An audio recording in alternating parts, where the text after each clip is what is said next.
દર્શક મિત્રો, નવજીવન ન્યૂઝમાં આપનું સ્વાગત છે। વાત કરીએ તો હાલ વીજ થાંભલાના વિરોધમાં મોરબીના જેતપર ગામે ખેડૂતો આંદોલન ઉપર બેઠા છે, પરંતુ આજે હકાબા ગઢવી જે લોક સાહિત્યકાર છે તેમણે જે ગંભીર આક્ષેપો કર્યા।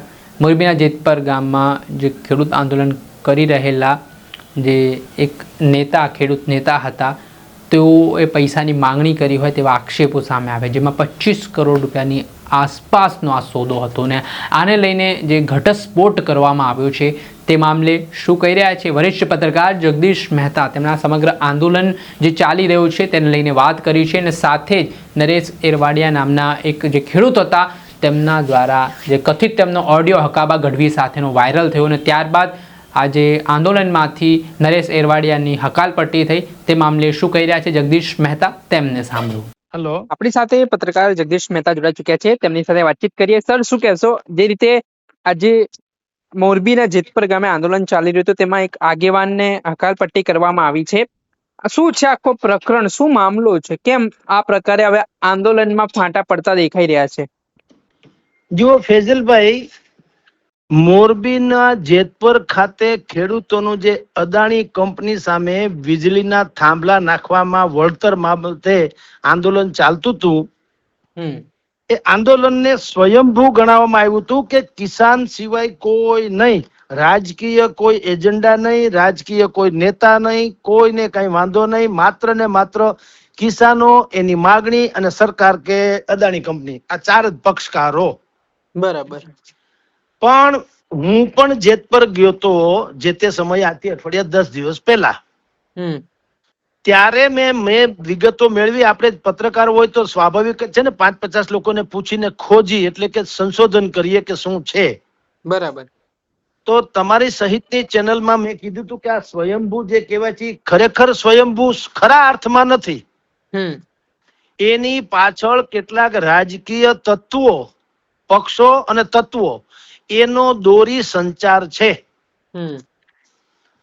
આજે તમે જે પ્રશ્ન કર્યો એ એમાંના એક છે જેની હકાલપટ્ટી કરવામાં આવી, નિલેશભાઈ એરવાડિયા।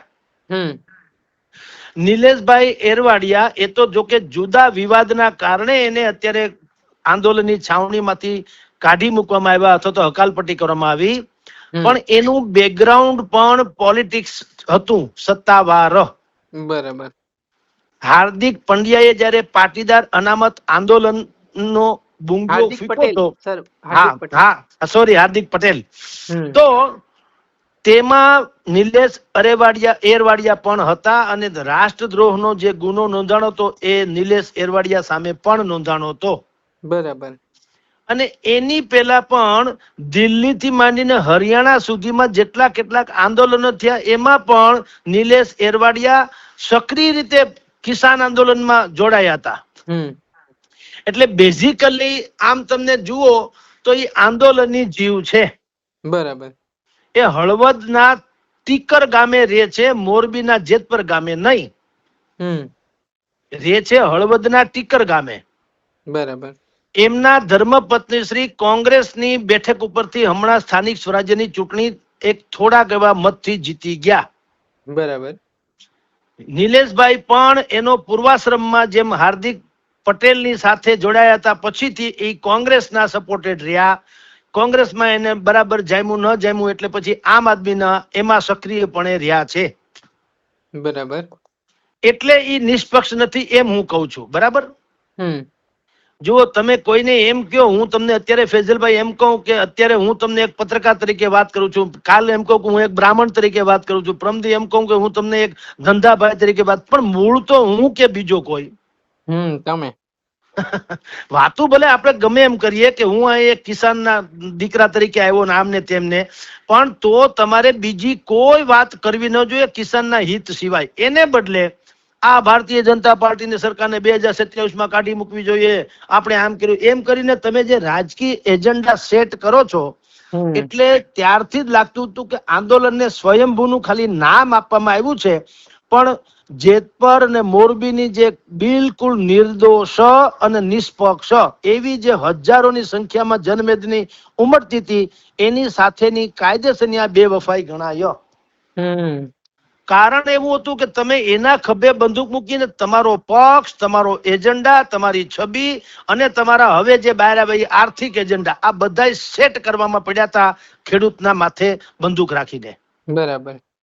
હવે એ વાતને તે દિવસે મેં ત્યાં મંચ ઉપરથી કરી હતી જેતપુર જઈને કે ભાઈ આને તમે સ્વયંભૂ કયો છો. એ જાહેરમાં કીધેલું કે આ સ્વયંભૂ બયંભૂ ઠીક છે એ બધું કહેવાય પણ એવું બધું સ્વયંભૂ નથી. કારણ કે સ્વયંભૂ હોય ને ભાઈ તો ફેજલજી એવું થાય જેના ખેતરમાંથી થાંભલા નીકળે ઈ ખેડૂત જે છે ઈ ઉપવાસ આંદોલનમાં હોય ને. બિલકુલ સર. એને બદલે આ નિલેશભાઈ ને મનોજભાઈ પનારા કે બીજા હું તમને કહું એક ભાઈ છે રાકેશભાઈ ને એક નેહુલ અમૃતિયા ને હવે આ લોકો જે છે એ અને ખેડૂતમાં ફેર ખેડૂતો જેના ખેતરમાં થાંભલા નીકળે ઈ લોકોએ ઉપવાસ ઉપર ઉતરા હોય તો સ્વયંભૂ ગણાય. બીજું કે ઈ પછી બીજા કાર્યક્રમો ન હોય. આ તો સ્વયંભૂ આંદોલનનું નામ હતું પણ ત્યાં વિશાળ ડોમ બનાવવામાં આવ્યો. રોજ 800 જણા 900 જણાની રસોઈ બને. રોજ સાંજે બધાને ભેગા થાય. ગામે ગામથી માણસોને બોલાવવામાં આવે. એની વ્યવસ્થા કરવાની. પાછું આજે બ્લડ ડોનેશન કેમ્પ, કાલ હકાભાઈ નો ડાયરો, પ્રમજી જગાભાઈ નો ડાયરો. આ તમારી જાણ ખાતર. તો આ બધું જે સ્વયંભૂ આંદોલનનો ભાગ ન હોઈ શકે. બરાબર. ઈ ઓર્ગેનાઇઝ થઈ ગયું ને.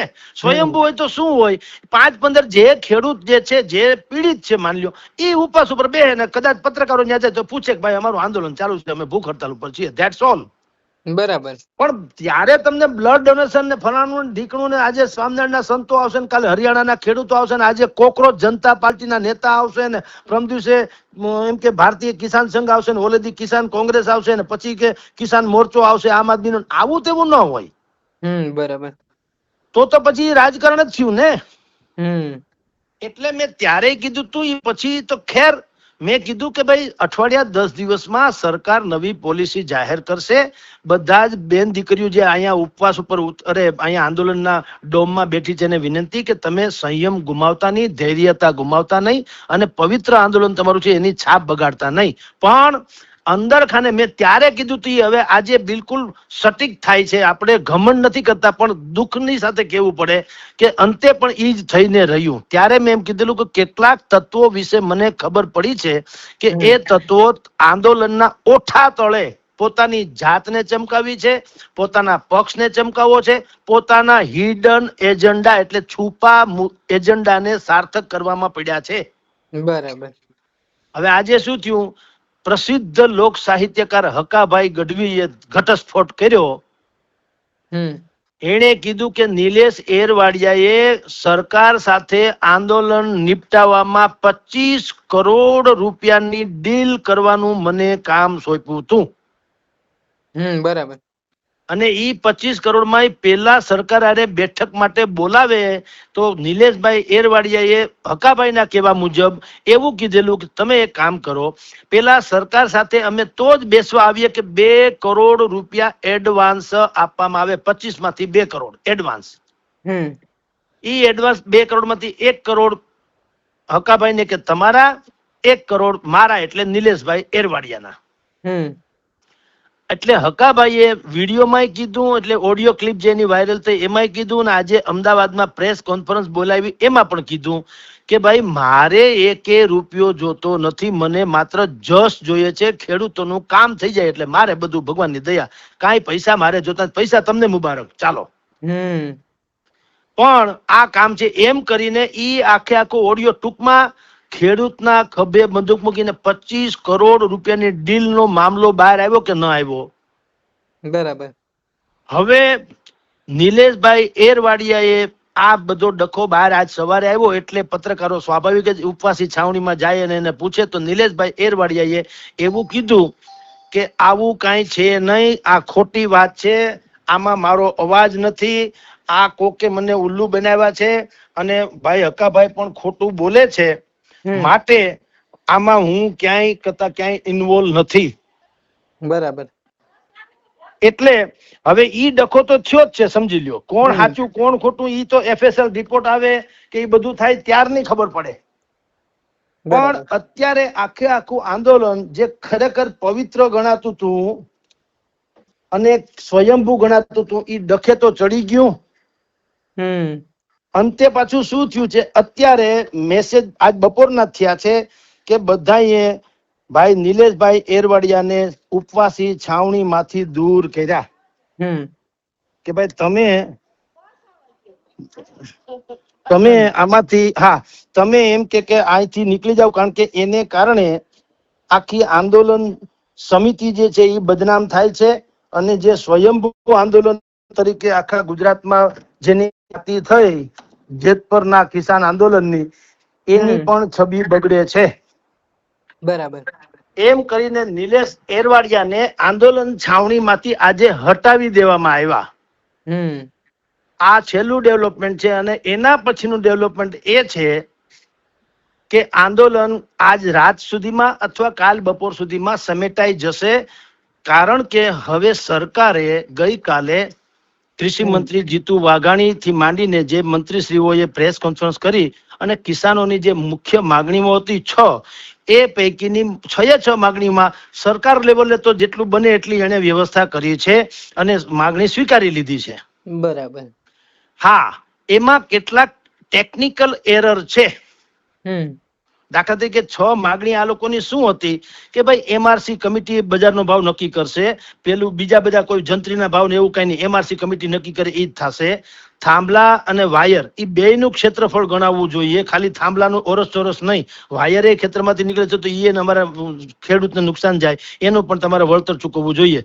જમીનનો ભાવ જે છે DLVC એટલે ડિસ્ટ્રિક્ટ લેવલ વિજિલન્સ કમિટી એ નહીં, પણ 2025 ના માર્ચ મહિનામાં કેન્દ્ર સરકારની ગાઈડલાઇન્સ છે પ્રમાણે આ MRC કમિટી જે કે છે એ નક્કી કરશે જમીનની કિંમત શું છે. તો એ સરકારે કીધું ઓકે, સંપૂર્ણ વળતર હપ્તે નહીં. પેલા શું હતું ફેજલભાઈ, ધારો કે 100 રૂપિયા ચૂકવવાના થતા ખેડૂતને, તો કંપની શું કરતી, પેલા 40 આપે, પછી થોડાક સમય પછી પાછા 40 આપે ને પછી છેલ્લે 20 આપે, એમ 3 હપ્તે 100 રૂપિયા આપતા હતા. દાખલા તરીકે ખેડૂતોએ કીધું અમારે એક જ હપ્તે ને એ એડવાન્સ જોઈએ છે. તો સરકારે બધી જ એને જે માગણી રાખી હતી તો બધી એને કરી જ છે કે ભાઈ હવેથી એક કામ કરો, MRC committee market rate committee છે એ જ નક્કી કરશે ભાવ. બરાબર. ઈ કમિટી જિલ્લા કલેક્ટર એના અધ્યક્ષ બને, ખેડૂત જે છે એ પણ એમાં સભ્ય હોય, કંપનીનો એક માણસ સભ્ય હોય, બંને પક્ષના એટલે ખેડૂત અને કંપની બેયના વેલ્યુઅર એટલે નક્કી કિંમત ભાવ નક્કી કરનારા એ પણ હોય, અને ભારત સરકારના એમાં 3 રજિસ્ટર વેલ્યુ હોય, વેલ્યુઅર 3. આવી કમિટીની પણ સરકારે ઓકે કહી દીધું. પછી થાંભલામાંથી જે પાયાથી વધારાનો 1 મીટરનો વિસ્તાર પણ સામેલ કર્યો. પાયા પૂરતી જમીન હતા એના વળતર ચૂકવવામાં આવતા હતા એ નહીં, હવે એમાંથી ઓરસ ચોરસ 1 મીટર વધારી દીધું કે ઈ પણ અમે તમને ચૂકવશું. અગાઉના જે 3 હપ્તે પૈસા હતા એને બદલે એને કીધું ઓકે હવે એક જ ધડાકે પૈસા આપી દો, એ એડવાન્સ. બરાબર. અને જે આ ભાવ જે છે જ્યાં અત્યારે વીજ લાઈન નું કામ ચાલુ હોય, ભલે જૂના ભાવથી હોય, એને પણ હવે નવા ભાવ મળશે એમ. બિલકુલ. અને ગ્રામ્ય વિસ્તાર હાવ હોય તો 30% લેખે, નગરપાલિકા વિસ્તાર હોય તો 45% લેખે, અને મનપા એટલે કે મહાનગરપાલિકા અમદાવાદ, વડોદરા, રાજકોટ, સુરત જેવું હોય તો 60% લેખે હવે એ ભાવ ગણાશે અને એ રીતે તમને મળશે. બિલકુલ. આમ સરકારે ધારો જો 6 માંગણી જેને કહેવામાં આવે એ 6 માંગણી એના લેવલ પ્રમાણે પૂરી કરી છે, અને છતાં એમાં એક વ્યવસ્થા કરી છે કે આમ છતાં કોઈ કિસાનને એમ લાગે કે આમાં કઈક હજી ઘટે છે તો એને કોર્ટ થી માંડીને સિવિલ કોર્ટમાં જવાની છૂટ. બિલકુલ. હવે આમાં બીજું કઈ એરર આમ જુઓ તો રહેતી નથી, પણ પેટા એરર શું રહે છે ખબર છે કે ભાઈ કચ્છ થી માંડીને કોંઢ સુધીમાં જેને ચૂકવણું થઈ ગયું હોય જૂના ભાવે એનું શું, એમ એને નવા ભાવ મળશે કે કેમ, એક પ્રશ્ન ઈ રહે. બરાબર. બીજું, એક જ હપ્તે પૈસા મળે છે એના કરતા કે અમારી ભાડાની જે વાત હતી, ભાડું મળવું જોઈએ મહિને, ઈ વાત કેમ નથી મુકાવવામાં આવી. અને ત્રીજું, જે વીજ પોલ છે તમે એ જે જગ્યા રોકે છે તો એની તમે ચારેય બાજુની જે ગણતરી કરો છો એ ગણતરી પણ ખેડૂતને પૂછીને કરો, 80% ખેડૂત માનવા જોઈએ એ પ્રમાણે કરો તો હાલે. આવી 2-3 પેટા એમાં માગણીઓ છે. પણ હું એમ કહું છું ભાઈ ફૈઝલજી કે એક જ હપ્તે આ જે ભાડું માગે છે ને મહિને, એ એટલા માટે કે ભાઈ ખેતરનો માલિક હોય એને એમ થાય કે દર મહિને જો 40-50 હજાર રૂપિયાનું ભાડું નક્કી થાય ને તો મને પેન્શન જેવું થઈ જાય, એટલે છોકરા કાલે વારે હાચવે કે ન હાચવે આ પેન્શન મળે, એવી એની ગણતરી છે. પણ હું એનો એક જવાબ આપું કે કિસાનોને જે એક સાથે જમીનના વળતરના પૈસા હવે સરકાર આપે છે ઈ અને કેટલા આપે છે, ડબલ ત્રબલ. જે અગાઉના સમયમાં તમને ધારો કે 20 લાખ મળતા હતા તો હવે 64 લાખ મળે છે. એટલે કઈ જેવું તેવું પણ નથી, વજન પૈસા વધારે તો મળે જ છે, સમજી લ્યો. બિલકુલ. તો હવે હું એમ કહું છું કે તમે એવું કેમ ન કરી શકે ખેડૂત કે સરકાર પાસેથી જે પૈસા મળે એ તમારે બેંકમાં મૂકી દે, એનું વ્યાજ આવે, એ પેન્શનની જેમ તમારે ભાડું છે એમ માની લ્યો. વાત તો એક ને એક જ છે ને. બિલકુલ. કંપની ચૂકવે કે બેંક ચૂકવે, તમને તો જે પૈસા વળતરના મળે છે, તમારી જમીન કંપની લઈ જાય, એના પૈસા તમને જે કંપની ચૂકવે, ઈ કંપનીના ઈ રકમ તમે બેંકમાં મૂકો. કારણ કે બધું વ્હાઈટ એન્ડ વ્હાઈટ જ હોવાનું, આમાં કઈ બ્લેકઆઉટ તો છે નહીં. સરકાર તો તમને કાયદેસર તમારા ખાતામાં જ નાખો ને. 7/12 નો દાખલામાં જેનું નામ હોય જગદીશભાઈ ખેતીના માલિક હોય તો મારા ખાતામાં જ ઈ રકમ આવવાની. એટલે પહેલી વાત તો એ આટલી મોટી રકમ વ્હાઈટમાં આવવાની. અને ઈ તમે બેંકમાં મૂકી દો તો એનું જે વ્યાજ આવે મહિને, ઈ પણ ભાડા જેવું જ થયું કે નહીં? બરાબર. એટલે સરકારે એના લેવલ પ્રમાણે કર્યું, સમજી લ્યો. આમ છતાં ખેડૂતોને અધિકાર ખરો કે પોતાના પેટા પ્રશ્નો જે છે ઈ પણ એને રજૂ કરવા. બરાબર. દાખલા તરીકે રાજસ્થાનમાં એમ કે 4 ગણા ભાવ છે બજાર ભાવના, અહીંયા 2 ગણા શું કામ? પછી 2025માં એસઓપી મુજબ, જૂની એસઓપી મુજબ થાંભલા નખાઈ ગયા, એનું હું? બરાબર. પછી તાર નખાય છે, થાંભલો તો છોડો, પણ તાર નખાય કાલવાર કોઈ હિસાબે કોઈ તાર તૂટી જાય, કરંટ લાગે અને જીવલેણ નીવડે, પશુથી માંડીને પશુપાલક સુધીના માટે, એના વળતરનું શું? જમીનનું અવમૂલ્યન થાય. જે જમીનમાં ખાડામાં આ થાંભલો નખાય કે વાયર નખાય ને, એના ભાવ સામાન્ય રીતે ઘટી જાય. 25 લાખ રૂપિયાનો વીઘો હોય ને તો 15 લાખ થઈ જાય આ થાંભલાને કારણે. તો એના અવમૂલ્યનનું શું? ઈ પણ એક પ્રશ્ન છે. બિલકુલ. હવે આ બધા પેટા પ્રશ્નો 100% છે. આપણે એમ નથી કહેતા કે હવે ખેડૂતોએ આ પ્રશ્ન માંડી વાળવા જોઈએ, પણ આપણે એમ કહીએ છીએ કે જ્યારે સરકાર તમારી 6 મુખ્ય માંગણી છે, એમાં સરકારે એક ડગલું આગળ વધીને જે સમાધાનની વ્યવસ્થા કરી છે, તો ખેડૂતોએ એમ કેવું જોઈએ ને કે ઓકે ચાલો તમે 2-4 ડગલા હાલ્યા, 2-4 ડગલા અમે હાલીએ. બિલકુલ. તો અત્યારની છાવણી જે છે એ શરતી અમે વીટી લઈએ, વાવટો શરતી. હું કે આ જે અમારા પેટા પ્રશ્નો છે એનો જ્યાં સુધી સાનુકૂળ જવાબ ન આવે ત્યાં સુધી આપણે પૂર્ણપણે સમાધાન થાય એમ નહીં માનીએ. બિલકુલ. પણ છાવણી એટલે ઉઠાવી લઈએ, કારણ કે સરકારે પણ મોટા ભાગની માહિતી આ માગણી સ્વીકારી છે. તો એમ કરો તો સમાધાન થાય ને. તમે હજી અડગ જ રહ્યો ને, તમે એટલે બધા હવે ખેડૂત અડગ નથી. તમે જુઓ, ખેડૂત નેતા અડગ છે. આ કેવું કહેવાય? કોંગ્રેસે કીધું આંદોલન ચાલુ રહેશે. આમ આદમીના કિસાન મોરચાના જે નવીન છે પ્રવીણ રામથી માંડીને એને કીધું આંદોલન ચાલુ રહેશે. ભારતીય કિસાન સંઘે કીધું કે અન્યાય નહીં ચલાવી લેવામાં આવે. કિસાન કોંગ્રેસ એને કીધું કે આંદોલન તો ચાલુ જ રહેશે. આ બધા લોલીપોપ છે. એલા ભલા માણસ, આ તમારું ક્યાં છે તે તમે કયો? ખેડૂતને બોલવા દો ને. બરાબર. જે ખરા અર્થમાં પીડિત કે લાભાર્થી છે એની ભાષામાં વાત કરો, એને કયો ને. એની સામે ભૂંગળા મૂકી દો. તમે શું કયો છો? બિલકુલ સર. એને બદલે નેતાઓ, એટલે વાત જે સ્વયંભૂ વાળી વાત હતી એનો છેદ અહીંયા ઉડી જાય ને. બરાબર. જો સ્વયંભૂ હોત તો ખેડૂતો જ બોલતા હોત, એને બદલે અત્યારે બોલે છે તો નેતાઓ. રાઈટ. અને પછી જે સૌથી મોટો ઘટસ્ફોટ થયો ફેઝલજી, એ પછી આજ સવારે હકાભાઈએ કર્યો. 25 કરોડ વાળો. 25 કરોડ રૂપિયા સરકારની સાથે સેટિંગના, એટલે કે આંદોલન, ખેડૂતોને ઉલ્લુ બનાવીને આંદોલન વાવટો વીટી લેવાના 25 કરોડ રૂપિયા. તમે વિચાર તો કરો. હવે આ ખેડૂતો જે રોજ ત્યાં બેનું દીકરીઓ બધી ત્યાં હાંજે રાતના જતા હતા ઉપવાસી છાવણીમાં, અને એને એમ હતું કે આ ઉપવાસ ઉપર બેઠા છે, ભૂખ એટલે આખો અન્ન જળનો ત્યાગ કરીને, જળ નતો નહીં અન્નનો ત્યાગ કરીને બેઠા છે, એનામાં એ લોકો મસીહા સમજતા હોય કે બિચારા આપણા માટે થઈને કેટલું કામ કરે છે. હવે એની ભીતર જુઓ કેવું રાજકારણ છે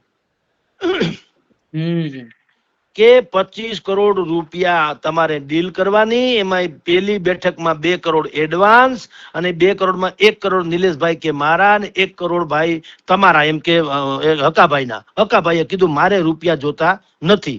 હવે તમે જુઓ ડખ્યો કઈ હદે વકરો છે. નિલેશભાઈ એરવાડિયા કે છે કે આ આખો આક્ષેપ બેબુનિયાદ છે, ખોટો છે, આમાં મારો અવાજ નથી.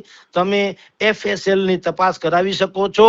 આક્ષેપ હકાભાઈએ ભારતીય જનતા પાર્ટીની સરકારના ઈશારે કર્યો છે, આવું એને કીધું. બરાબર. સામે હકાભાઈએ શું કીધું કે એક કામ કરો, તમે FSL કરાવો આ મારી ઓડિયો ક્લિપની, જો ખોટી ઠરે તો હું જિંદગી હારી જઈશ, એટલે કે મારે જીવવું નથી, પ્રાણ ત્યાગી દઉં, બરાબર. અથવા તો તમે કયો તે સજા ભોગવવા તૈયાર છું, પણ હું જો સાચો ઠરું અને આ ઓડિયો ક્લિપ સાચી ઠરે તો તમારે નિલેશભાઈ એરવાડિયાને જે સજા કરવી હોય તો કરો, ન કરવી હોય તો કાંઈ નહીં. લ્યો બોલો. બરાબર. તો એનો અર્થ એમ છે કે આ લોકો એટલે કે હકાભાઈની વાતની થોડીક વજૂદ પડે કે એ માણસ નથી રાજકારણી, નથી એને નેતા થવું, નથી એને ચૂંટણી લડવી, નથી ભાજપના એજન્ટ કે નથી વિપક્ષના દુશ્મન. એ તો એક સાહિત્યકાર છે, લોક સાહિત્યકાર, હાસ્યકાર, બરાબર. સેલિબ્રિટી જેવા છે, એટલે એને બોલાવવામાં આવ્યા હતા. અને એને કીધું ભાઈ મને બોલાવવામાં આવ્યો તો હું ખેડૂત તો સમજતો, ખેડૂતની અમે તો જે કોઈ પીડિત વર્ગ હોય એની સાથે જ હોય ને કલાકાર, એટલે બિચારા આવ્યા. બરાબર. તો આ બધી વાતને કારણે હકાભાઈને એમ કીધું નિલેશભાઈએ એરવાડિયાએ કે તમે હવે અહીંયા આવતાની, જ્યારે આ ડીલની વાત થઈ ને એ પછી હકાભાઈએ કીધું કે હું રોજ ત્યાં આવું, છાવણીમાં તપાસ કરું, બેસું, સમર્થન આપું. ઓલા નિલેશભાઈએ કીધું કે નહીં, પેલા તમે આ સહી લઈ આવો, આ પ્રમાણે ડીલ કરો તો જ આવજો, નહીતર આવતા નહીં. બરાબર. એટલે હકાભાઈએ કીધું ભાઈ મને ના શું કામ પાડો છો, હું ક્યાં કઈ મારે નેતા થવું છે, હું તો એમ કઉ છું ખેડૂતને સમર્થન આપવામાં આવું, તમને વાંધો શું છે? ઓલાએ કીધું નહીં, તમે આવતા જ નહીં. બરાબર. જો આવશો તો તમારી જાણ ખાતર તમે આ બધી ડીંડક કરશો ને મારી વાત થઈ છે જો બહાર પાડશો ને તો મારી પાસે 2000 જેટલા છોકરા છે. આ કોને કીધું? હકાભાઈએ કીધું છે કે નિલેશ એરવાડિયાએ કીધું કે મારી પાસે 2000 છોકરા છે, તમને તોફાન મસ્તી પછી જે થાય તમે ભોગવજો. બરાબર. એટલે હકાભાઈએ પોલીસ રક્ષણ માંગ્યું. એટલે હકાભાનું હળવદમાં ગામ છે, વૃંદાવન સોસાયટીમાં એનું મકાન છે, ત્યાં પોલીસ મુકાઈ ગઈ છે.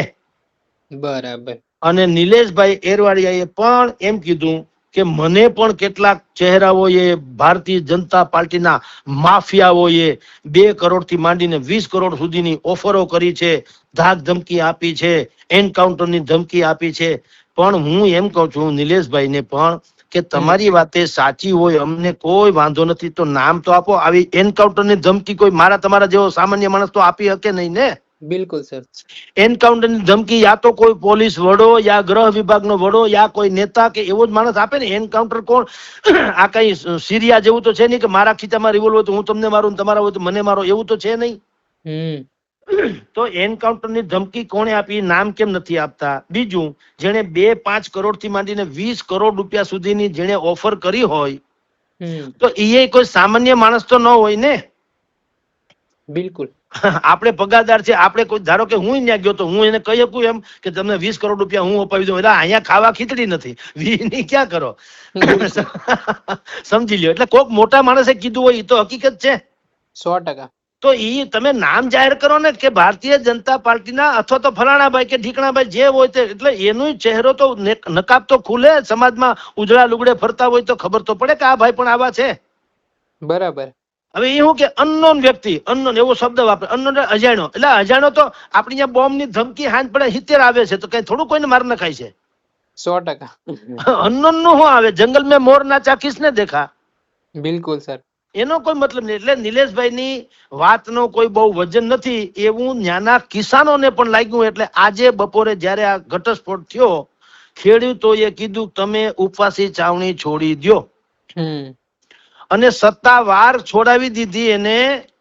તોય છતાં તમે નિલેશભાઈ નું વર્તન જુઓ. એને પ્રેસ ની સામે શું કીધું કે હું સ્વયંભૂ હટી જવા માંગુ છું, મને હટાવવા માં નથી આવ્યો. આ ઉપવાસી છાવણી બદનામ ન થાય એટલે મારે હટી જવું છે, અને હું હવે ICU માં દાખલ થવા માંગુ છું, કારણ કે મારું શરીર હવે મને સાથ આપે બહુ એમ, એટલે કે જીર્ણ શીર્ણ છે આ ઉપવાસને કારણે. તો ભલામણા આટલી અસર તમને વહેલી સવારે કા નહોતી થઈ? તો તમે હાહાકાર મચાવતા હતા કે મરતે દમ તક લડેંગે ને આમ ને તેમ ને ભાજપ ને ફલાણું ઢીકણું ને. ત્યારે તો તમે ટનાટન હતા. આક્ષેપ થયો પછીથી તમારી તબિયત કેમ લથડી? અને ખેડૂતોએ પણ પ્રેસ કોન્ફરન્સ ત્યાં પત્રકારો સમક્ષ જાહેરમાં કીધેલું છે, એના વિડીયો છે, સોશિયલ મીડિયામાં ઉપલબ્ધ છે કે અમે નિલેશ ભાઈ એરવાડિયાને કીધું કે તમે જે આ પૈસાનો મામલો આવ્યો છે એટલે અમારી ઉપર દાગ લાગ્યો, જેતપરના આંદોલનને પણ અભડાવી દીધું, પવિત્ર હતું એને અપવિત્ર કર્યું, શંકાના દાયરામાં મૂકી દીધું. આજે કાલ હવારે તો તમે ને હકાભાઈ બેયે વાત કરી, તમે કાલ હવારે એમ કહ્યું કે આ 20 કરોડ મેં લીધા, એમાં 10 તો બીજા બધા ભાઈઓ માટે મેં વાત હતી, તો અમારી ઉપર છાંટા ઉડે ને, એટલે તમે હવે માફ કરો ને અહીંથી આ છાવણી છોડી દો, એમ કરીને એની બાકાયદા હકાલપટ્ટી કરવામાં આવી. બિલકુલ સર, બિલકુલ. એટલે આ હિસાબે તમારી જાણ ખાતર એક બહેતરીનમાં બહેતરીન આંદોલન જે જેતપુરની જનતા અને જેતપુરના આસપાસના મોરબી પંથકના લોકોના સહયોગથી અતિ ઉત્તમ કક્ષાએ ચાલ્યું હતું, એને આ રાજકારણીઓ અને મેલી મુરાદવાળાઓએ સત્યાનાશ કરી નાખ્યો. બરાબર. ખાલી એમાં હાંસલ એટલું થયું કે કાંઈ નતું એટલે નવી એસઓપી તો કમસે કમ આવીને ખેડૂતોને પૈસા તો મળતા હતા, એના કરતા ડબલ ટ્રબલ મળવાની વાતો અત્યારે છે. આટલું એને થયું. પણ જે વેલ્યુ, આ કિંમત અને વેલ્યુમાં ફેર, વેલ્યુ એટલે આદરના સેન્સમાં જે એની ગરિમા હતી આ આંદોલનની, એ ગરિમાનો સત્યાનાશ આ પાપી લોકોએ કરી નાખ્યો. બરાબર. જો એ ન થયું હોત તો આ આંદોલન સુવર્ણ અક્ષરે લખાત કે કોઈ પણ પક્ષના સીધા સમર્થન વગર, સીધા, કારણ કે આટકતરા તો હતા, પણ સીધા સમર્થન વગર સ્વયં જનતા જો જાગે તો દુનિયાની ગમે તેવી સલ્તનતે પણ ઝૂકવું પડે. બિલકુલ સર. એવો ઇતિહાસ લખાત જે હવે ન લખાણો, બલકે આ બધી રીતે એમાં અંદર દાગ લાગી ગયા, પૈસાના ગોટાળાથી માંડીને પોતાની જાતને ચમકાવવા સુધીના. જી. ચોક્કસ સર, ખૂબ ખૂબ આભાર. તમે જોડાઈને આ મુદ્દે મહત્વપૂર્ણ પ્રતિક્રિયા આપી ને આ સમગ્ર મુદ્દો સમજાવ્યો. નમસ્કાર. જે આપણે સાંભળ્યા હતા વરિષ્ઠ પત્રકાર જગદીશ મહેતાને, તેમણે આ સમગ્ર ઘટનામાં જે વીજ થાંભલાને લઈને જે ખેડૂતોનો વિરોધ ચાલી રહ્યો છે તેમાં ક્યાંક ને ક્યાંક આ ફાંટા પાડવાના કામ થતા હોય તેવી વાત તેમણે કરી. સાથે જ હવે આ ખેડૂત આંદોલન જલ્દી સમેટાઈ જશે તે પ્રકારની વાત પણ તેમના દ્વારા કરવામાં આવી. દર્શક મિત્રો, આવા જ વિડીયો જોવા માટે નવજીવન ન્યૂઝ જોતા રહો, લાઇક કરો, શેર કરો.